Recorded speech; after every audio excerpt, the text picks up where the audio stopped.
The hedonic temptation that controls our lives, the desire, the need to sort of engage in these hedonic activities, is it worth it? Or is it an illusion? Well, it's not an illusion, but more so is the biological drive that makes us want to engage in these hedonic activities something that is insurmountable, right? Like, in other words, our biology controls us to a point where even if we wanted to stop, even if we said, I don't want to keep engaging in this sort of hedonic activity that doesn't actually yield anything productive or valuable, you still can't stop. Even if you wanted to stop, you can't. Is that something that, what I'm trying to ask is, something that you're sort of wired to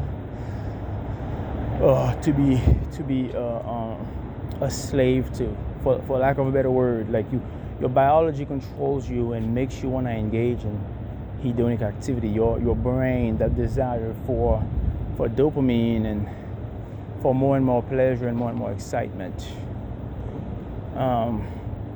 You could say one aspect of it is something that is necessary for the survival of the species, which is reproduction. So this hedonic need to engage in sexual activity in order to reproduce, that's one thing. But then if you extrapolate that, you end up with something where now it's just about pure pleasure. It's like what Eliezer Yudkowsky likes to talk about, which is that the way we evolve, we didn't evolve for anything specific. So, like, there are these mechanisms that we have that could actually express themselves differently in the modern world. So that desire for survival now makes you crave certain types of foods, like ice cream. It's not that you evolve to eat ice cream or that to need ice cream, but it's more so that you evolve to eat foods that help you survive, but also that sends the feedback to you that you are going to survive, like salt. Like when you eat salt, it sends a signal to the brain that there's enough food and there are enough minerals in the environment, so you're fine, right? So it's not just about the actual access to calories which you need. It's not just that. It's also the signal that's being sent. Okay, we have enough food and there's enough minerals in the environment, like salt, or you could say now like sugar, which then you're like, okay, this is a good place to be because you're getting that signal. And what that means is that how do you make sure that doesn't sort of like degenerate into something that's bad for you? How do you make sure that you don't get stuck in the hedonic or hedonistic trap where you keep chasing the same thing over and over again, even though you know it's bad? Like people that are addicted to food, that are addicted to sweets, that are addicted to greasy foods, right? Like, how do you stop that on a personal level? Because on a collective societal level, government could pass regulations and say, okay, we don't need these fast food restaurants. We don't need these food companies that are selling this addictive food to people that's going to make them obese and sick. You could pass a law, but I'm talking more so on an individual level. How do you protect yourself from falling into that trap of sort of like the hedonistic pleasures and temptations? Because you quickly realize, like, once you engage in the act, you tend to regret it very quickly afterwards. It's like, oh, I shouldn't have eaten that piece of cake. I shouldn't have done that. I shouldn't have, you kind of look back and you're like, well, I didn't truly enjoy that, but now I have to pay the consequences, because there's always going to be a consequence. Like if you eat too much food before bed and now you can't fall asleep and you wake up the next day all messed up and all like bloated and tired, there's always going to be some kind of consequence for engaging in a behavior which you knew was bad, but you couldn't help yourself again because the temptation, the dopaminergic pleasure was too strong, it was too much, and you just couldn't help it. But you knew that there was going to be a short-term or long-term consequence, right? But when it comes to something like sex, for example, you could say there's an actual survival reason for that, sure. But the thing is, you could engage in an activity over and over and over again, and know that it has nothing to do with reproduction. You're not gonna have kids from that activity after you've done it like 15 times or however many times, but yet you keep doing it. Like, you just can't help it. But then sometimes you get towards the end, you're like, okay, you've been chasing ass, like, all week long. You've been going out every night chasing ass, and then let's say you got laid like once or twice. Let's say you got lucky, right? And then you look back, you're like, was it worth it? Maybe the actual act wasn't that good. Maybe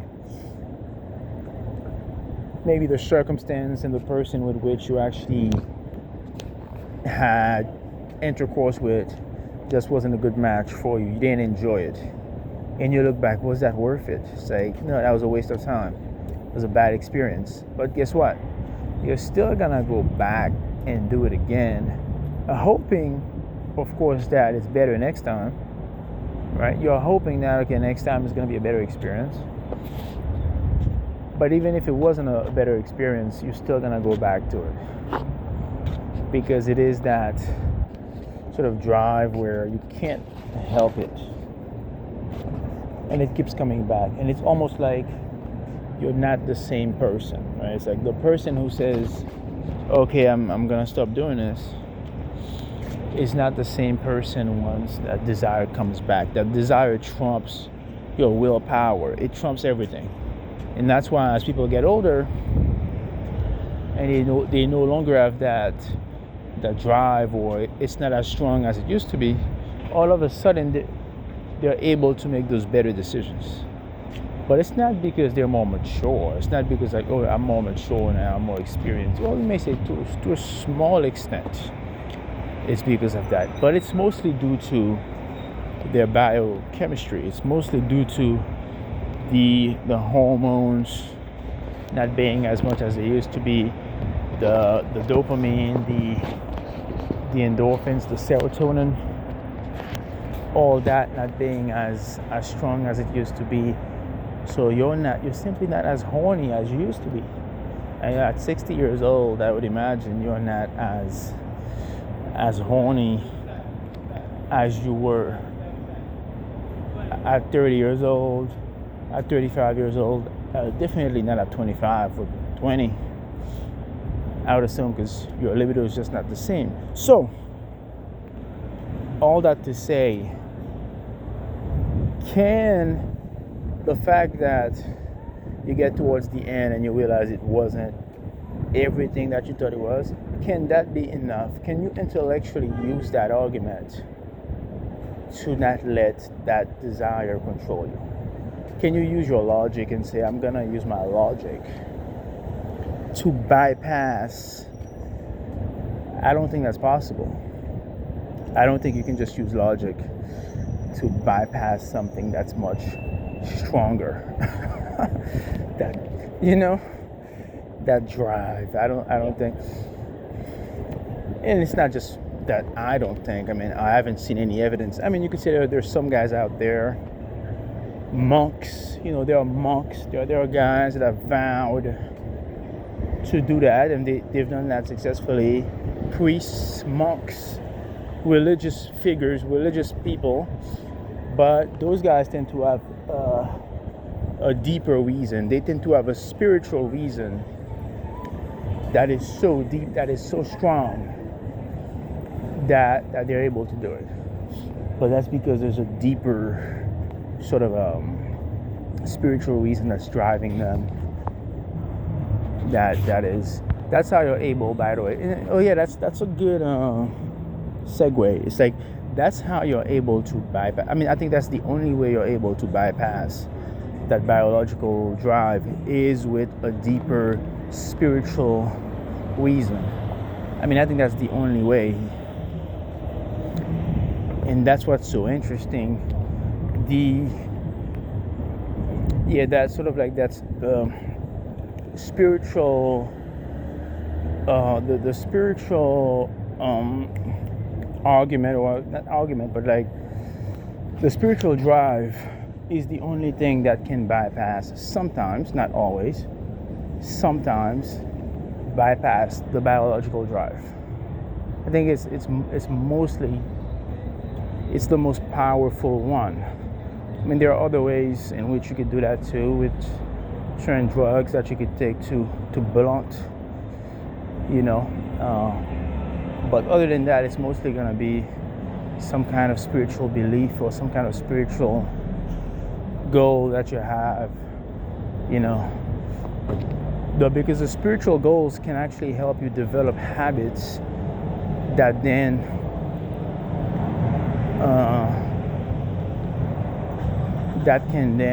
create some kind of mental routine or process that actually keeps you from falling for the hedonistic trap that I was talking about. But other than becoming some kind of Buddhist monk or Catholic priest, is there something else that you can actually try that could help with that? That would be my question. Because quite frankly, I'm not trying to become a priest.